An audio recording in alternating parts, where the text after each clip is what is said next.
Assalamualaikum warahmatullahi wabarakatuh. Perkenalkan, nama saya Siti Rahma Zainab.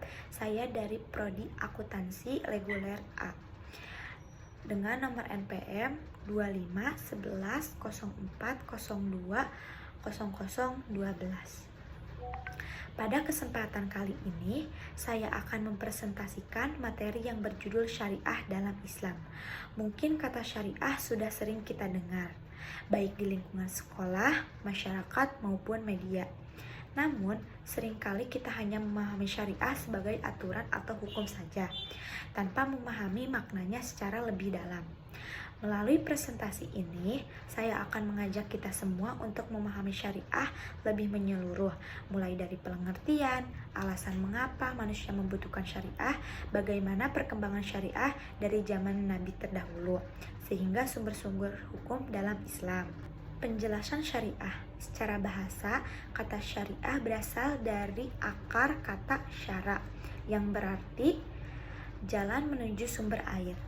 Makna aslinya merujuk pada jalan yang sering dilalui menuju tempat perairan untuk minum. Karena air adalah sumber kehidupan fisik, syariah diibaratkan sebagai sumber kehidupan rohani bagi manusia dan jalan yang lurus. Orang Arab untuk mengartikan syariah sebagai jalan yang lurus dan jelas untuk diikuti. Secara istilah, syariah adalah hukum-hukum dan aturan yang ditetapkan oleh Allah Subhanahu wa Ta'ala bagi hambanya untuk diikuti demi mencapai kebahagiaan di dunia dan akhirat. Perjanjian yang dibuat manusia itu hanya akan menguntungkan diri sendiri. Oleh karena itu, ada perjanjian dibuat oleh Tuhan yang sifatnya mutlak. Selanjutnya ada sejarah syariah. Sejarah syariah berasal dari kata syaruman qoblana. Secara bahasa berarti syariat umat sebelum kita. Dalam ilmu usul fiqh ini merujuk pada hukum-hukum Allah yang disyariatkan umat terdahulu melalui para nabi dan rasul. Syaruman qoblana disempurnakan di zaman Nabi Muhammad SAW karena umat Nabi Muhammad lebih luas sehingga hukum penyesuaian zaman dan dibuat agar semua penganut dari seluruh dunia bisa menyesuaikan. Sebelum Nabi Muhammad SAW seperti syariat Nabi Ibrahim, Nabi Musa, dan Nabi Isa. Contohnya seperti puasa, haji, dan tauhid. Dan selanjutnya penjelasan fikih. Secara bahasa, fikih berarti al-fam, yaitu pemahaman yang mendalam, bukan sekedar tahu, tapi benar-benar mengerti maksud dan esensinya. Menurut para ulama usul fikih, definisi fikih yang paling populer adalah ilmu tentang hukum-hukum syara yang bersifat praktis amaliyah yang digali dari dalil-dalilnya yang terperinci. Fikih mencakup seluruh aktivitas manusia yang biasanya dibagi menjadi dua kategori besar. Yang pertama ada fikih ibadah, mengatur hubungan manusia dengan Allah seperti sholat, zakat, puasa, dan naik haji ke Baitullah.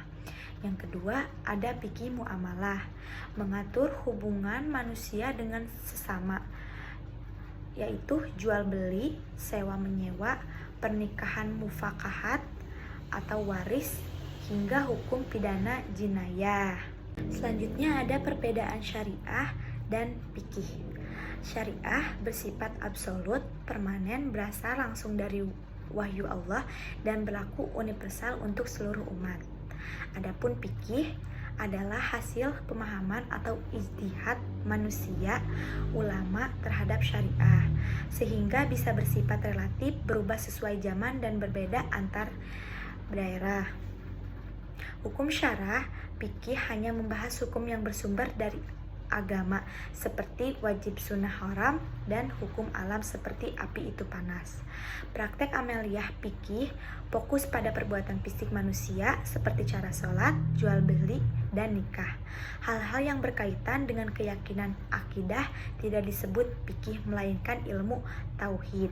Digali istinbat, fikih adalah hasil kerja keras otak ulama mujtahid untuk menyimpulkan hukum. Dalil Dalilnya, ulama melihat langsung ke ayat Al-Quran atau hadis tertentu untuk menentukan satu hukum. Sumber hukum Islam. Sumber hukum Islam merujukan dalam menetapkan hukum Islam, hukum yang berhubungan dengan Tuhan, ibadah seperti sholat, puasa, zakat, dan lain-lain, maupun hubungan antara manusia dengan manusia, muamalah seperti nikah, utang, gadai, sedekah, dan lain-lain. Sumber ini dibagi menjadi dua kategori besar. Sumber primer utama yang disepakati semua ulama, dan hukum sekunder yang menjadi ruang ijtihad. Sumber primer Al-Quran, Sunnah, Hadis, Ijma ulama, Qiyas. Sumber sekunder ihsan, masalah muamalah, syaruman, qoblana, ijtihad, ada syariah, qaul, dan sohib. Sumber hukum utama ada 4. Yang ke-1 Al-Quran, sumber pertama dan utama. Al-Quran adalah kalam Allah yang menjadi dasar dari segala hukum. Sifatnya qati al-wurud, kebenaran sumbernya mutlak. Fungsinya sebagai pedoman hidup manusia yang berisi prinsip-prinsip hukum secara garis besar global. Adapun yang kedua, al-hadis, as-sunnah, sumber kedua segala perkataan, perbuatan, dan ketetapan Nabi Muhammad SAW. Fungsi terhadap Al-Quran memperinci, membatasi, menetapkan hukum baru. Yang ketiga ada ijma, kesepakatan ulama, kesepakatan seluruh mujtahid, ulama besar umat Islam pada suatu masa setelah wafatnya Nabi mengenai suatu hukum syarat. Contohnya, kesepakatan para sahabat untuk membukakan Al-Quran di masa Khalifah Abu Bakar As-Siddiq. Yang keempat ada qiyas, analogi, menyampaikan hukum suatu masalah baru yang belum ada dalilnya dengan masalah lama yang sudah ada dalilnya. Cara keduanya memiliki persamaan sebab. Contohnya, mengharamkan narkoba. Di Al-Quran tidak ada kata narkoba, tapi hukum khamar, minuman keras, yang diharamkan karena memabukkan, karena narkoba juga memabukkan, rusak akal. Dan selanjutnya pembagian hukum Islam.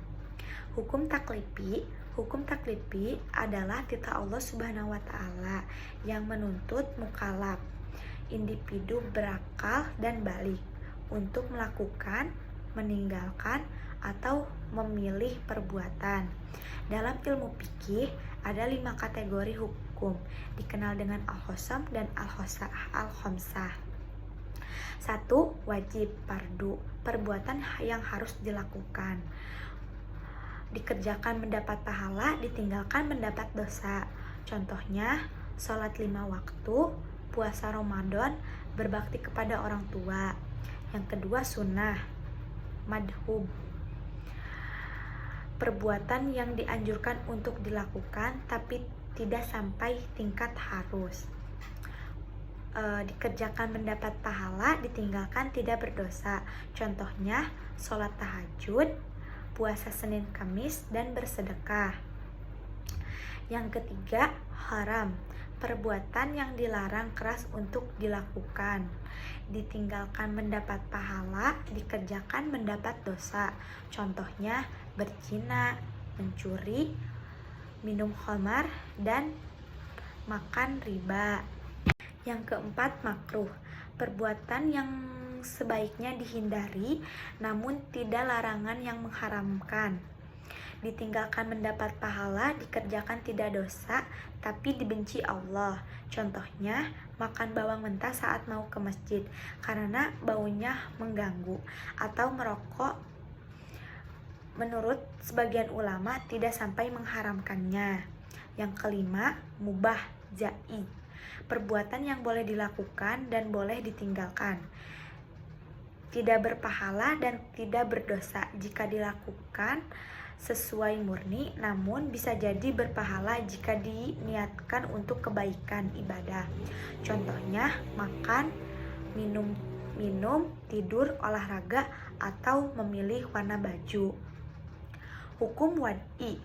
Hukum wad'i adalah ketentuan dari Allah Subhanahu wa taala yang menjadikan suatu sebagai sebab syariat atau berpenghalang man'i bagi berlaku suatu hukum taklifi.